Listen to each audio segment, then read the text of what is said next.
Well, we're joined today by Dr. Gina Anderson, CEO and co-founder of Luma Brighter Learning. Thank you very much for joining us, Doctor. Oh, you bet. I look forward to it. Excellent. Well, let's jump right in. What's fundamentally broken about how the trucking industry approaches Mm. driver training? Yeah, so a lot of what is done in the industry is focused on generic content. And one thing from a learning science standpoint is what we know is that content doesn't actually build neural connections that stick unless there's certain principles that you can pull into to help build those neural resonance. But what we do is we put a lot of times learners in a room for hours and hours and hours. We disseminate generic passive content.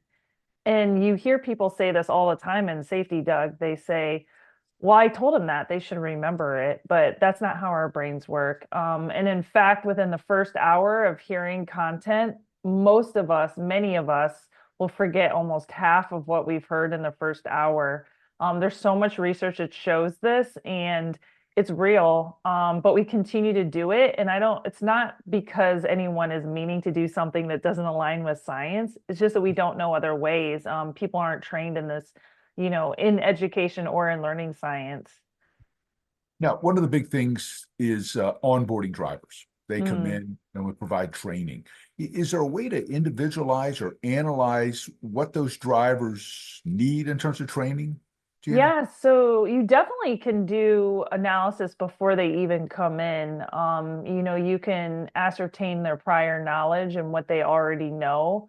And certainly when you're in person, there are different strategies you can use to make that time worthwhile, and make neural, like emotional resonance real.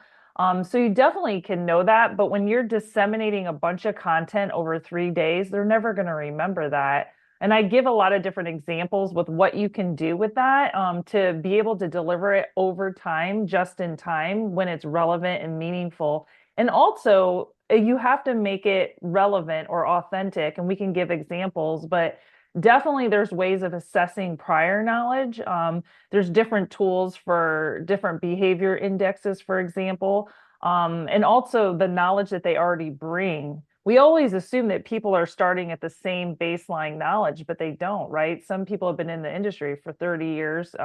Some have been in brand new, but we put everyone out. Like I watched this specific example where there were about 45 people watching how to put together or how to operate a reefer trailer. Everyone had different info or backgrounds on that experience. So you've lost almost half the people that are out there. Yeah, and sometimes what I find, particularly when I'm getting them ready for depositions, Gina, is that the folks that have been there the longest sometimes are the ones who need it more because they're locked into old concepts that have gone. Absolutely. Absolutely. The way that your brain builds scaffolds and neural maps is based on association. And so one of the things, that's one of the ways. And so if it's associated with a memory or an example that's had emotional resonance, you won't forget it. So you're going to continue to bring it back, even if that information isn't correct. It's like when you go to a police, like stand-up line and somebody has to identify someone that did a crime. Sometimes those are wrong because how you remember things are based maybe on an association that's not even truth. So, there's a lot of research and studies around that, specifically how you remember information. With regard to this initial evaluation, is that something that AI is or could be a part of in terms of developing a learning program for a particular driver? Absolutely. When you bring data, and we do this at Brighter Learning, when you bring in data and performance data for an individual, you can utilize that to actually individualize specific learning paths. And the one thing that you can do is you can train LLMs to ask specific questions and to be able to ascertain prior behaviors to be able to do that. So you can do it with AI and you can actually do it with other types of technology, to be able to deliver individualized learning. And this isn't something that we have to wait for. It's available right now to do. With regard to the individual training, and let's talk about the onboarding, can you individualize that, Gina? You definitely could individualize onboarding if you know their prior knowledge. And I think that's the key. I think right now, the way that the industry is set up, we don't know their prior knowledge. We're just, and you ask different fleets and individuals like why? It's because of time. It's like we don't have time, or we don't have the tools, or we don't have the technology. So it definitely is something that could be done, but it's not currently being done from what I have seen. Well, we get them on board and then they're out on the road. Then stuff happens. How Yeah. about remedial training, Gina? How do you identify that and how do you deal with that in Yeah. terms So of what I habits that have tell come up? Yeah. Right. What I tell different organizations that we work with is what is the one thing that you see a lot of? Whether it's speeding, distracted driving, name it, fill in the blank. Look at how you're actually educating on that topic.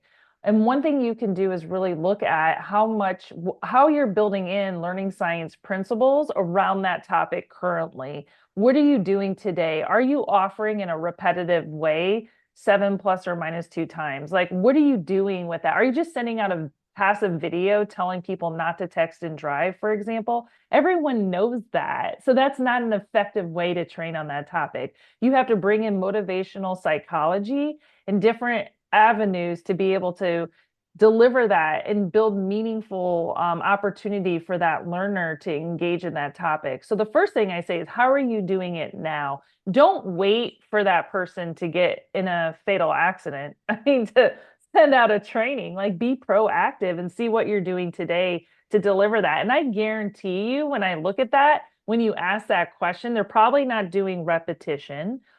They're probably not delivering it in different times. When I was just last week at the Georgia Trucking Association, and I asked the room, I said, how many of you are most creative in your engagement and learning at late at night?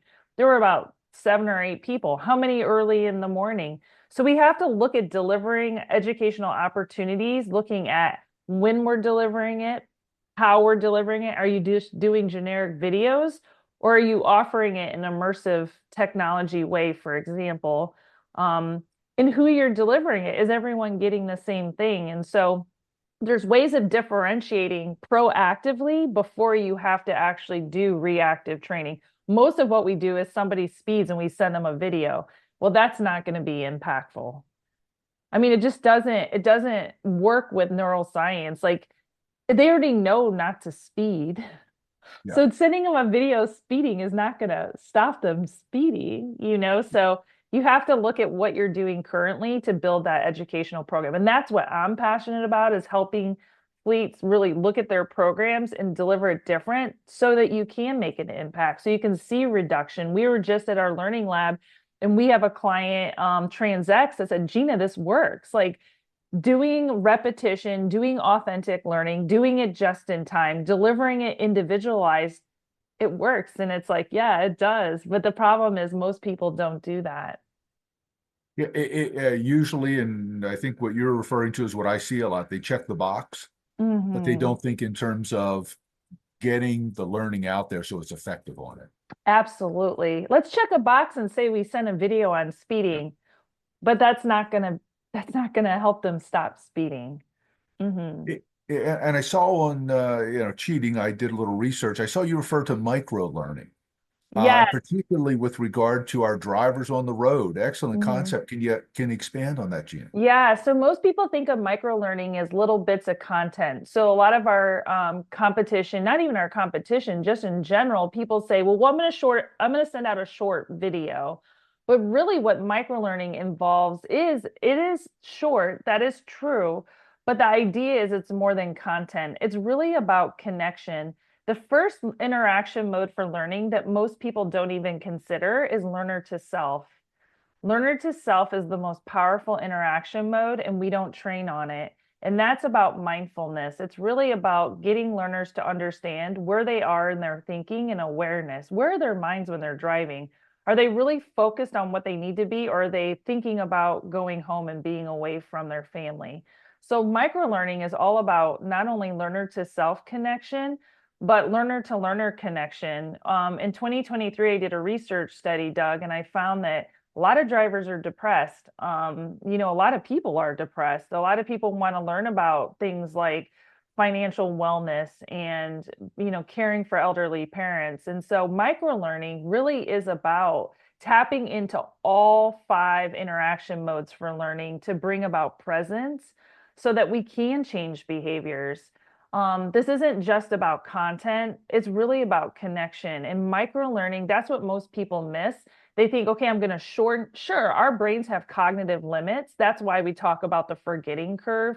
You don't want to give someone, like an orientation you talk about, 3 days of just passive content because they're never going to remember that. But shortening that content into 6-minute videos and sending that out also isn't effective. I mean, yes, short messages of repetition of high level information, but it has to be authentic.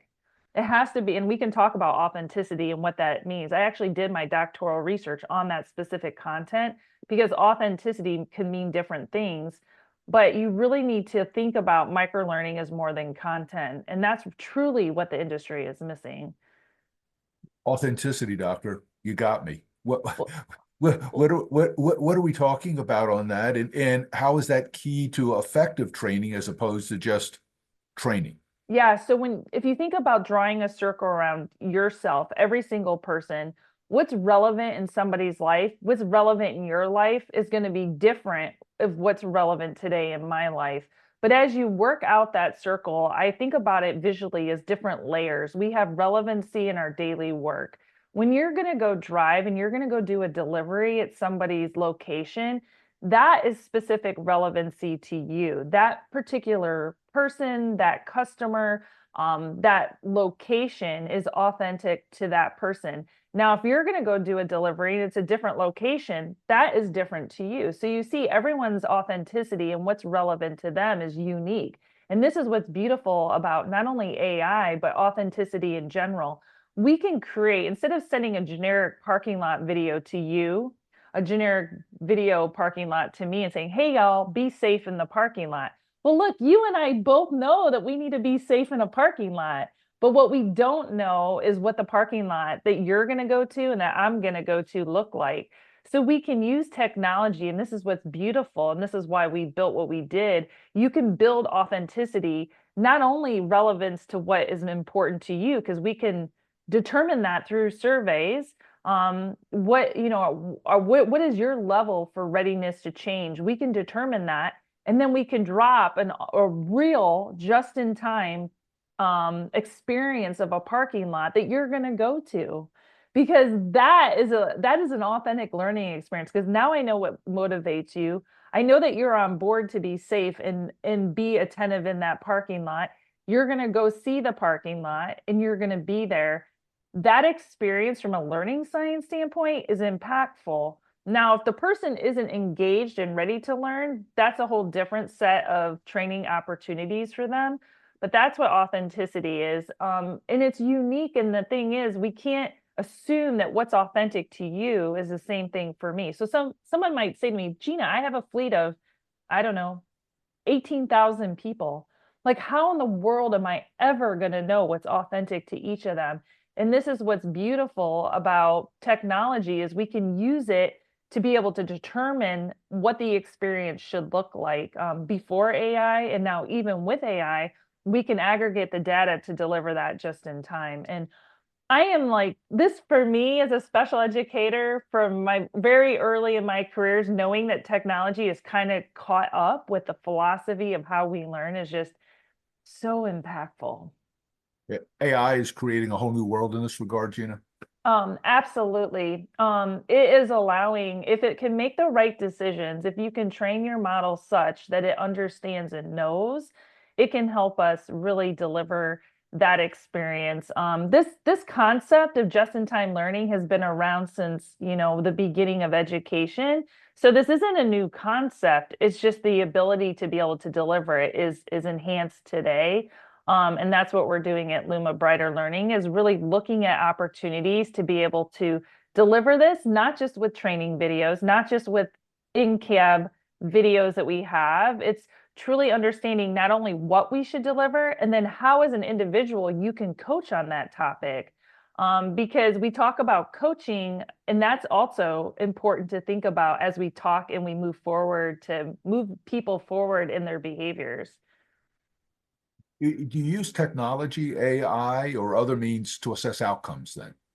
Oh, we're already doing that. Absolutely. I mean, you can look at performance data, you can look at data from response data and really see how people are answering and, what maybe information can be tricky or that people aren't understanding. And you can use AI or you don't have to. You can use reports too. We've been doing that for about 10 years. I mean, that's not new.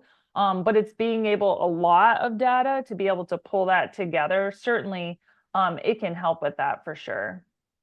All right, Doctor, we're looking in the future now. Okay. Where do you see it heading? Luma Brighter Learning and the whole trucking training area, given the capacity and what we can do with AI. Yeah, so honestly, I think it's going to involve an industry to really open their eyes and move forward from what they're used to doing.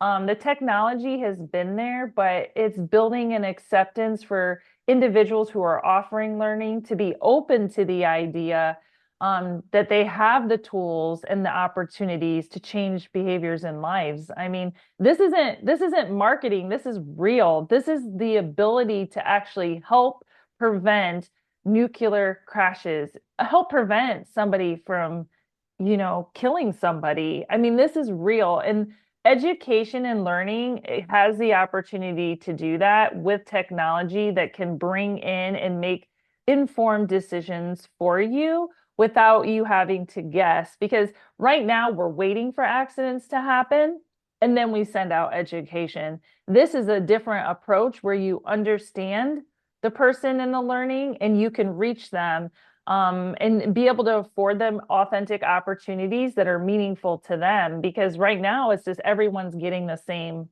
information. Mhm. Uh, Talking to the companies out there, what should they look for in a learning platform, particularly now in the age of AI? Yeah, I would definitely make sure that the learning platform doesn't just deliver safety videos.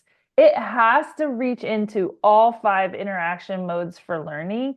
And I will say that most companies might not even know what those are. So it's not about the technology, it's about the education that you're creating with the technology. And that's the important differentiator. This isn't just about delivering content. It's truly about building meaningful connections to save lives. And with the technology, it can be able to help build and make those decisions, or at least moving in that direction to do that. So to use and leverage the technology to help you can be game changing. We're looking at opportunities for coaching as well. I mean, people are saying they're doing coaching, but really being able to use psychology principles to help people coach is really the next step. It's not just about giving them dash cam videos and say, go coach this person, because they don't have the skill set maybe or background to understand how to coach. So I think technology is going to really help give us, when you train the models to be able to do that, it can be life changing.